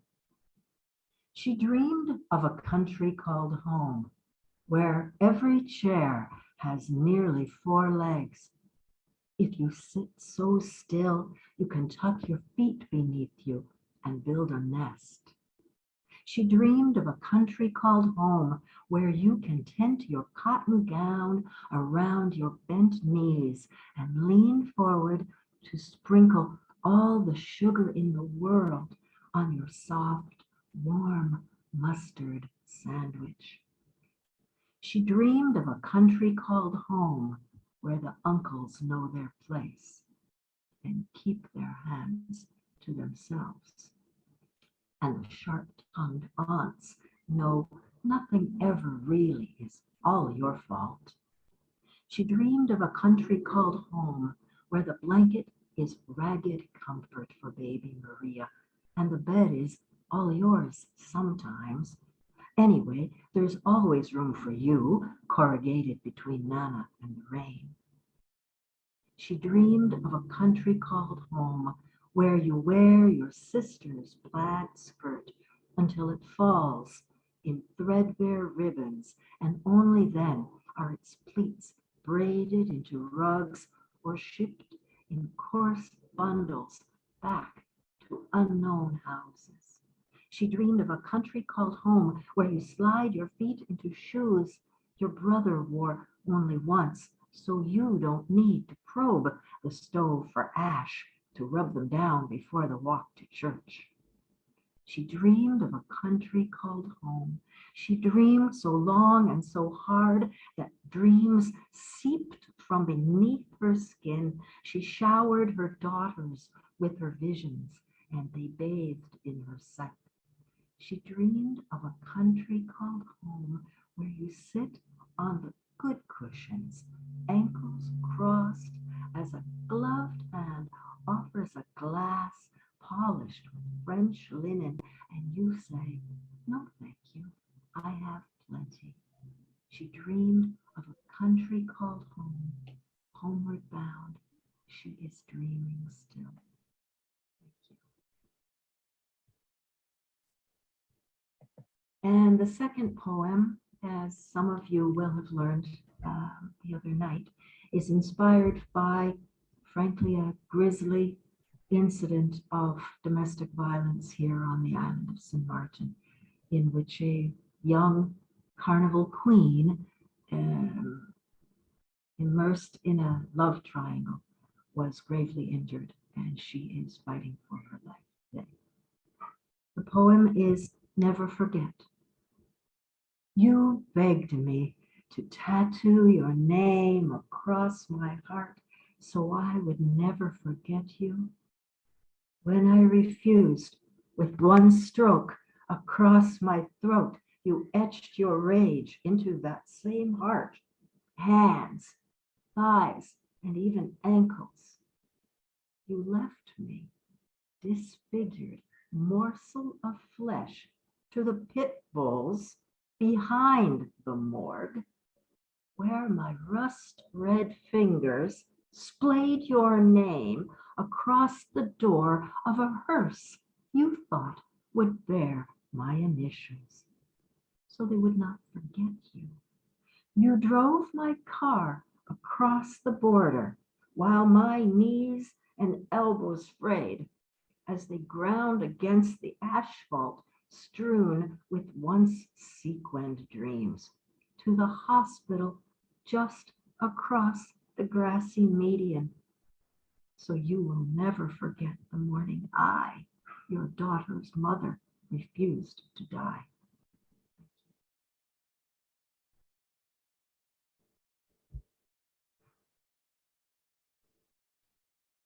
That's yeah, it's a powerful tribute to a young woman fighting for her life that was attacked, and unfortunately still happens to so many women around the world. So thank you for sharing that. Thank you, everybody. Thank Yeah. you. Well, you know, job of a poet. I know you were a journalist before, but it's the job of a poet to use our craft to not just talk about rainbows and butterflies, but to talk about real life and things that are going on, you know. You know, just like when Katie, you know, was inspired to write that piece on abortion and women's rights. And yeah, and like I said, I don't care if you agree with the politics as some poets whose political slant I don't agree with, but their poetry I embrace. I embrace their commitment and passion to their thoughts and their thinking and what they believe. That's part of the beauty as well, and hopefully that sparks conversation. And thank you for, you know, coming down the road to support Angie tonight from the island just above. Well, not just above, but above. My neighbor down island. Neighbor down island. So thank you. Give it a snap it up for Marianne, and Thank you, look everybody. out. Some of you in this room will be there on September 9th when we help her further launch her new book, her latest of first venture of poetry, and so stay tuned for that if you want to attend and just support her. I'll be posting that on my Facebook page. So, all right, let's continue. We're almost at the end, guys. Next up is a first-time poet to the corner. I saw her at another poetry site, I don't know, a little while ago, and I really liked her flow, and I also really liked her name, but poetry definitely backed it up. So I will call to the mic. Nushka, you still here? I am beautiful fire.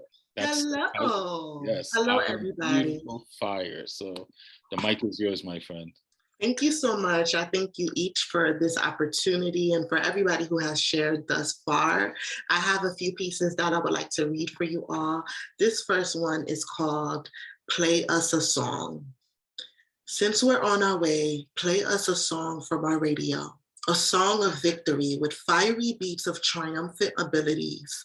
On our way, we'll play songs of love, light, and everything nice, with blazes for treble, with all refinement in sight. Sights just right, no plights on our way.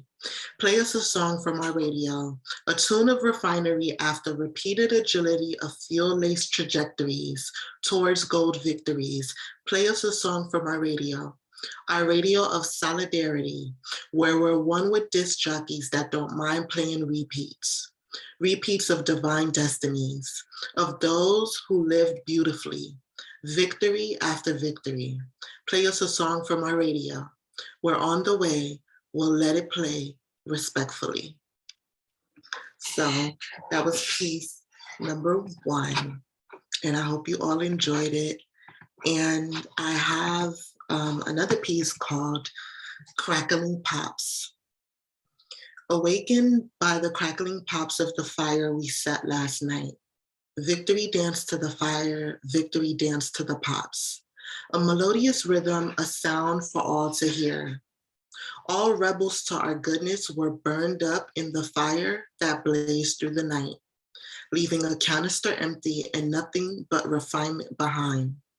A refinement so pure, shining brighter than the highest of carats of gold. Victory dance to the fire, victory dance to the pops. It was the purity for us, the eyes within that twinkled on out as we danced to our reflection, intimately, lovingly, passionately. It was the fire for us. Victory dance to the fire, victory dance to the pops. Thank you. So those are the two pieces I wanted to present to you all. I hope you all got something from it and were able to enjoy them. We definitely did. Thank you, sister. Thank you so I much. am Beautiful Fire. Thank you. How'd you come up with that name?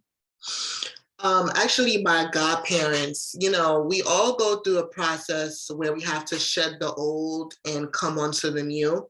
So my godparents, who helped baptize me in the newness of everything we were created to be, they started calling me the fire starter. I came into these spaces where I was in a community, and they started calling me the fire starter. And then my godmother, she started calling me Beautiful Fire.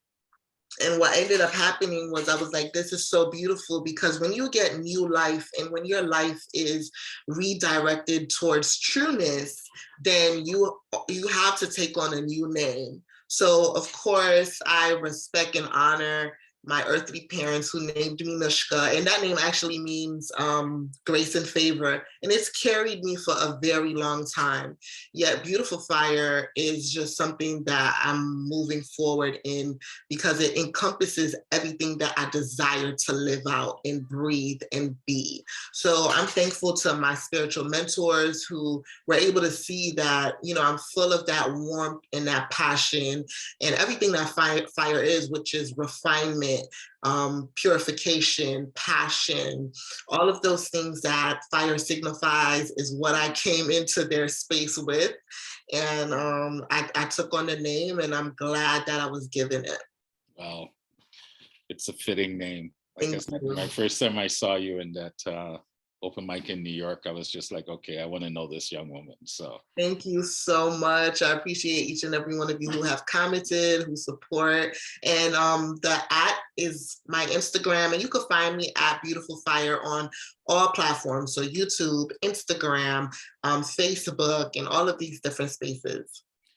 you keep breathing fire in Miami, Florida, and let it permeate. It's like a ripple throughout the world, because we need powerful voices in this world, and we don't need powerful voices of one voice. We just need powerful voices that can embrace other voices. And I think when we can embrace other voices and other people's creativity and flow, and not feel like you're somehow in competition, we stand a chance of having different conversations. So right, there is no competition. It's all about unity. It's about community. It's about the culture of where we're all from, which is a beautiful heavenly place. So I appreciate you all. Well said, sister. Thank you. Good. Snap it up for one more time, guys. And I hope you will return. I definitely want to do more stuff with you in the future. I think you're brilliant. So I look forward to it. Thank you so much. Likewise. You're welcome. And bouncing from one brilliant poet to the next, this young man, I will call him a young man because I know I'm older than he. He may not agree, but he's a poet, photographer, caregiver. You know, his works are in print. You can find him online in journals. I think he's been published in many anthologies. But ultimately, he is a poet, and I think he's a brilliant one. So I'm going to shut up and let him have as much time so he could share his brilliance with us. Snap it up, put your hands together for Thomas.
You have one more, right, Thomas?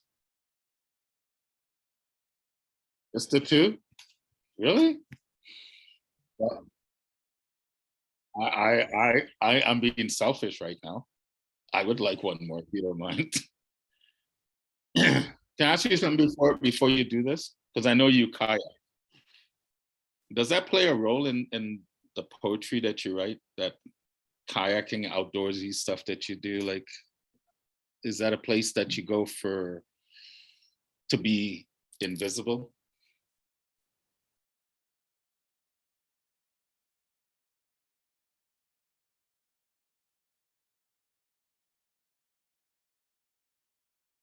Mm.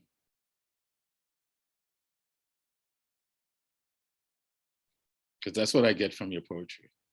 I remember the first time I heard you in the Tuesday morning early on Tuesday, just Lucian and his sister. Sorry, just lost my mind. But that's what I get. You write like an observer. So anyway, share your last one. I just love it. Thank you.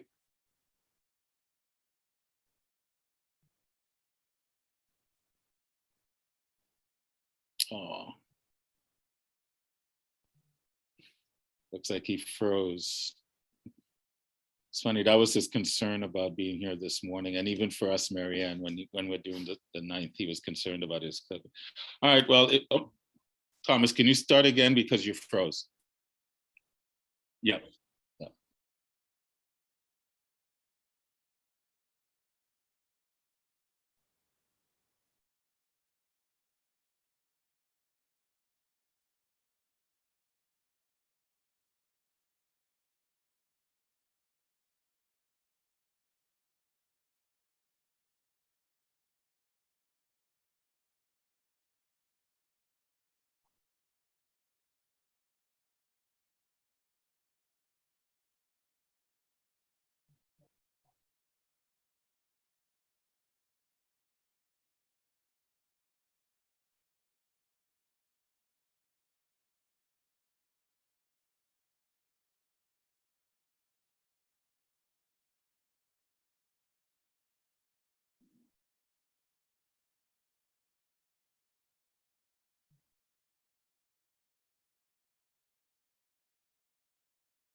Instead of God, I will say Thomas. Unmute, guys. Give him some love. Oh, wow. Yeah. Nice. Nice. Yeah. Well Very done. nice. Very beautiful Nice words. work, Thomas. You say you unpack the lot there. Beautiful. Yeah. Brilliant words. Brilliant words from the observer. Yeah.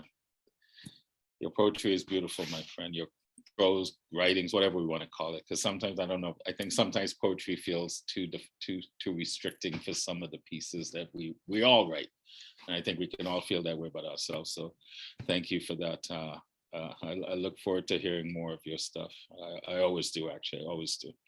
So thank you, brother, thank you. And we're getting close, guys, to the end. So for those of you that have stuck it out, and for those of you that have been in the audience, thank you so much. We'll go from one brilliant to another brilliance. This is a young man I came into contact with not too long ago either. And we've been slowly getting to know each other. I'm hoping today is the day that I don't butcher his name. I have no idea why I have a problem with saying his name, but we will attempt to not butcher it. He is by far not just the smile, but the wording, the phrasing, the way he performs it. You feel almost every ounce of his DNA in his words and when he spits these words. So I'm gonna shut up and just say, snap it up, put your hands together for my friend, Song Konto. Yes, oh, hallelujah. We're good, you got it right.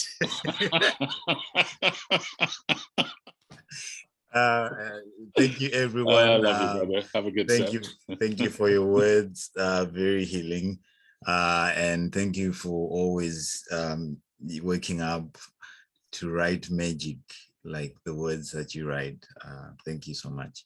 The poem that I'm going to perform, it started off as we grow older, but now as I've rewritten it, the title is now Surviving Erasure. As we grow older, we get to know things more intimately. Like burn victims whose fingers linger over photographs saved from the fires, whose flames, though twice higher, only in memory, could never scorch their remembered skin. Images that say, here's the evidence, the texture of how we survived erasure.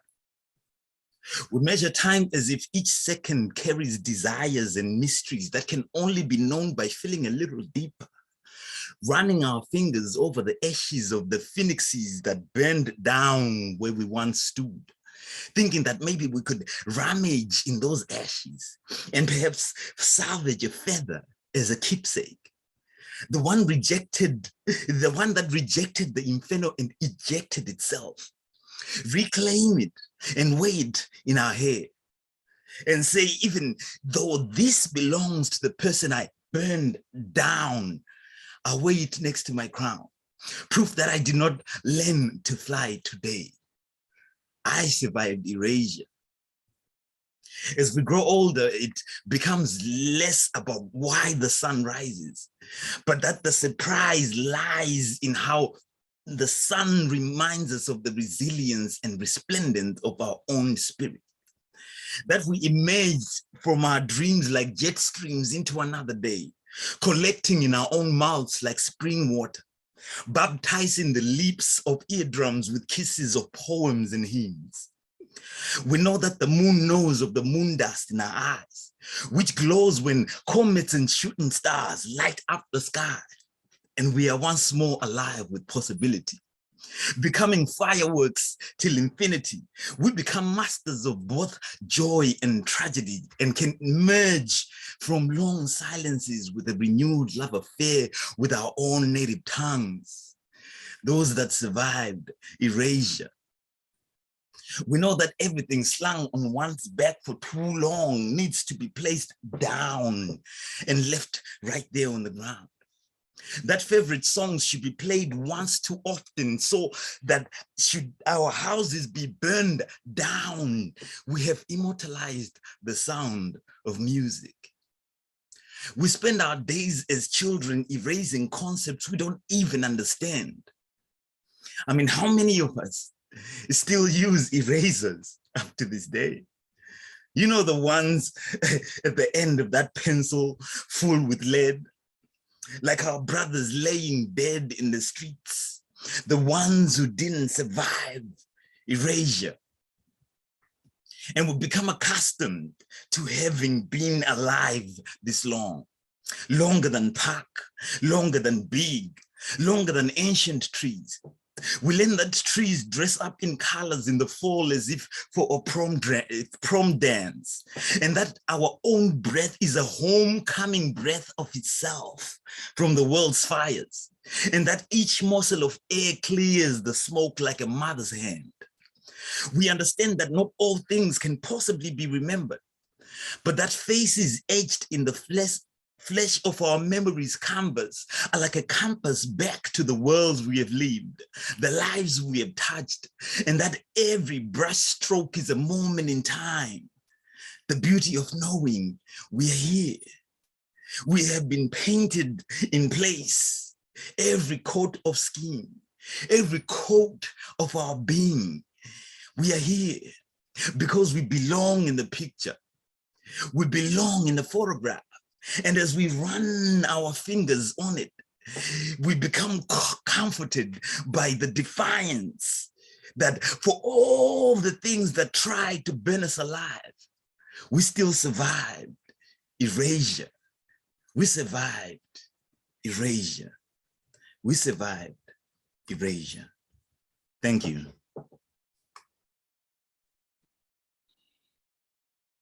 I'm going to be like Thomas and just wow. sit there and observe, because I don't know what the heck you're supposed to say.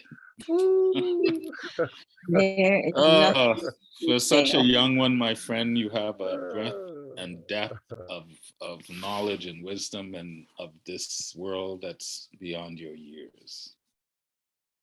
Beyond your years. Your poetry, or no, like I said, poetry is becoming too small a word, but it's brilliant. And then the performance, and then it seems like, do you ever not smile when you're performing? Because it's like you're spitting these words through those gates of pearly whites, you know? It's just brilliant, brilliant. Could listen to you all day. Thank you for honoring us, brother. Thank you. Snap it up, guys. Give him some love. Give him some love. Buonissimi Carli son ponto. Yeah, baby. I think by the time you get to Dr. Janning's age, Zonkonto, you have at least 3 doctorates or PhD. Yeah, at least, Ian, at least. Well done, brother. Well done. All right, we're bouncing from brilliance to brilliance. This young man, this silvered hair young man, I met early on in this Zoom venture of poetry, and he's befriended me, and he shares everything that I seem to put out and have nothing but kind words. And I shake my head a lot of time in regards to how he regards me, but the feeling is very mutual because I have great respect for him. Just the little I know of him, and I've had the opportunity to have a video chat with him and have a coffee and get to know him, and the breadth of experience and the things this man has done, and now his focus on, like I think all of us, just trying to share our words to inspire others to do the same. So I think he leads by example. I will just simply say, I'd like to bring to the mic my friend and my brother, Richard. Thank you so much, my friend. It's always so magical, so miraculous to share space with you. These folks who've come together to share their hearts, their vision. It's so inspiring and such a great antidote to the bad news that we sometimes hear out in the world. I want to take you up and I want to take you down, but I'm going to start down first. I want to talk to you about our rivers. They're going missing. We have mistreated our planet so badly. But let me offer you this. It's called The River Shrank. You know, because it's a surprise. The river shrank. We've been warning. A certain sure sign of global warming. Countries instant leap into action. You might think that such an idea might finally get some traction. Global warming now endangers transportation hubs. Oh, wow. These rivers, strangers, have now gone missing in the heat. And double the danger, the lakes have gone missing, dusting yards and feet. Water recedes, revealing bones of times and places long lost, unknown. Where the rivers go? Where will they take when they can no longer nourish oceans and lakes? When pollution becomes a concentrate. Even fish are saying, you got to stop. It's a flop. We can't wait. Yes, all that river traffic will go fluey, but that loss and cost, the stores, the soaring prices, to be sure, will quite brittly bully. Don't look around or even try to see what fruit this will bear from what kind of awful tree flows. Not like dust bunnies hop crust from this dry riverbed until, my friend, by that time the dryness, the musty, blustery whiness is quite over your head, I said. There may yet be time. Take heed, have courage, don't whine, unless these fellow travelers, these planetary desperationary unravelers, don't finally undeniably change the course of our carriage. Let's not disparage the rivers. And now, in a completely different direction, I want you to come with me out into space. Okay? And this is called Deep in Space. You may have heard we have a new telescope up there. Deep into space. Deep into space and back in time. It seems somehow to almost rhyme. We've got a new look, deeper yet. It's almost as if we somehow forget how much is out there. the great cosmic comic book, as we stare at our feet, almost stuck in the soil of mired and muck, as if that were there the extent of our luck. Yet, sometimes as we scan the skies, we can definitely startle and open our eyes that we might to a higher shelf aspire. Instead of dropping the flopping mire, that first deep field shot of S-Max 0723, known to most as the starry stuff we see, a near infrared view like a speck of sand at an arm's length viewed, wherewith our clumsy techno artifacts, our fresh wisdom's vision renewed, as we check these tracks, a million galaxies spinning so far off, Webb's NIRCam scanning across the broad frequency gathers up the philosophical feast, this artist cup we glimpse 4.6 billion years ago, an evening's entertainment in sweet lovers' afterglow. The galactic cluster makes a gravitational lens so that we might wave at our ancient distant friends by the James Webb Telescope. Superstitious. Please don't look.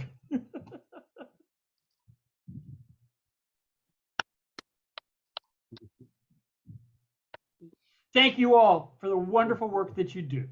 Just two today, my friend? Just two. Just two. I love it. Love it. Thank you. Thank you so much. Thank you for your Wow. Yeah.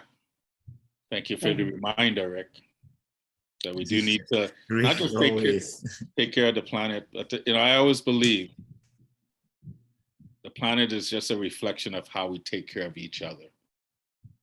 So if we're abusing the planet, it's because we've been abusing each other. So thank you for that reminder, constant reminder. Thank you for sharing your wisdom, brother. Thank you. Guys, clap it up for Brother Rick again. Can never have enough of his words and poetry to remind us of what matters most in life. At the end of the day, we're all in this together. So we're all brothers and sisters under the sun. So, all right. And now there was one, and I was going to bring these guys on early, and then they asked to go last because, they seem to understand flow better than I do because it makes sense. They were a past feature, and it really warms my heart to see a number of people that were featured that have come back to support other features, like Leslie in England. And we have our next month feature in the house as well. Skyza Lamette, my friend Kelly, will be featuring her next month. So please come back for her. You want to be roused in emotions and feelings, come and listen to her next month. She'll rock your world in that regard. But I am going to let Kinfolk have the last word. So I'm going to say thank you all for coming. Thank you all for supporting the Inspired Poetry Corner. I want to give a big hug and shout out to our feature of this month. Angie, you did a bang up job. You were fabulous in your first feature. And not just, it's just your words and the reading and the way you read it and just the truth. And again, you're like Thomas, I feel like you're an observer reading about life and reminding us of what matters most. So thank you for that. And poets, writers, wordsmiths, thank you for sharing your gifts. And I encourage you to keep writing. For those that showed up just to be the audience and support, thank you for coming out and support. I try to pop into as many rooms as I can. Sometimes not to recite, just show up, because I think it's important that we show up for each other. So I appreciate you coming here today. I know my new friend Taki's from all the way from Japan is in the room. It's well after midnight, but I thought he would only be here for a second, but he's sticking around. My friend Lorraine from the Bronx Book Fair, I saw she was in the room. So I just want to say thank you for coming. Thank you for attending. And we will see you next month. And I think it's fitting that we can ask our friends Kinfolk who's very much about Ubuntu. I am because you are, and we are a global village. And it takes a village not to raise a child, it takes a village to raise a village. And we get to help live and do this together. The good, the bad, the ugly, and the beautiful. That's what makes us human. And I think we're doing more good and beautiful regardless of what the times are telling us. I'm going to still trust in our humanity. So I thank you all for being here. And thank you for spending Sunday morning, at least in my role, Sunday morning, now Sunday afternoon. And kinfolk, Dia and Trophy, I'll ask you, can you take us home with your beautiful rendition of life?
Oh. Thank you, kinfolk. Thank you, thank you, thank you. Bravo, That bravo. was powerful. Oh, kinfolk. Siyabonga. I got goddess bumps flying all over me right now. To think that I got to live and breathe in close proximity of these two and others like them when I lived in Kelowna. So every time I see you and hear you, I feel like I'm home, right? And part of me is envious because I know the community and I know you guys are performing more and they're getting to take you in and yeah. Thank you for honoring us again. Thank you. Thank you.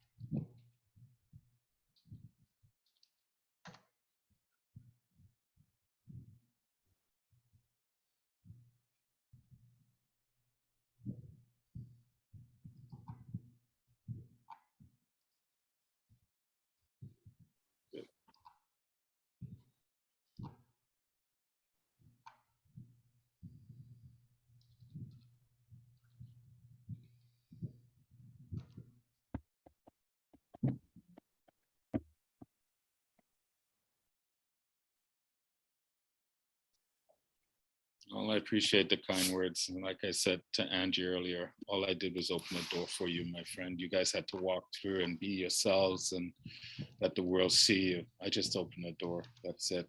So I appreciate the praise and the kindness, but you're the ones that are doing it. You're the ones that are shining brightly.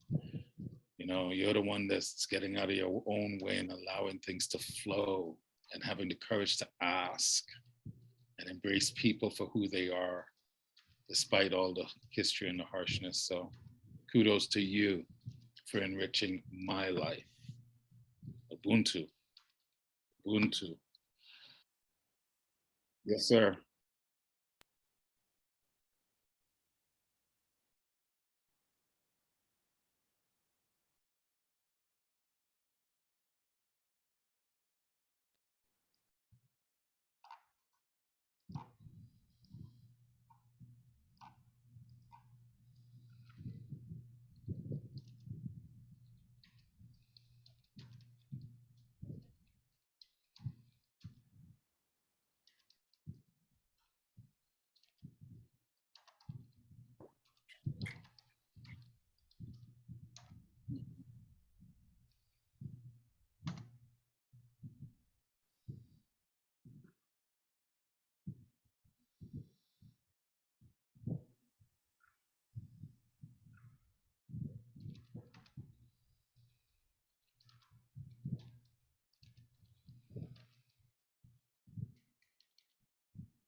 Thank you for those words. And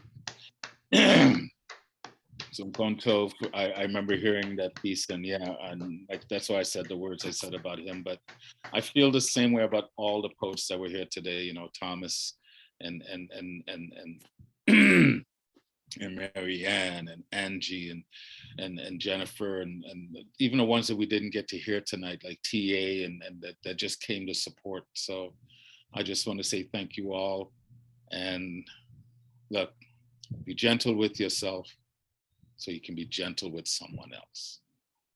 I invite you to walk this walk with love and acceptance, regardless of our politics and how we look at the world. We're human. We're getting to do this together. And sometimes it's harsh, very harsh.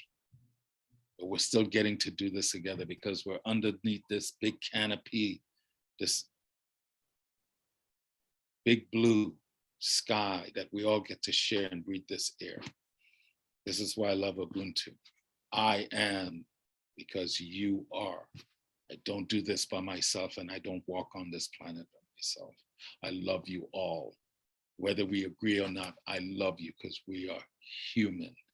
And it's time for us to jump into the new evolution of human 2.0 and learn from what we've done and show our true potential, because inside, I believe us all inside, we want the best for each other. I truly believe that. And I don't care about pigmentation anymore. All I see is my fellow human beings whose heart beats like mine. So I love you all. Thank you for your continued support, and thank you for supporting the Inspired Poetry Corner. Until next month, be well, stay strong, seize the moment.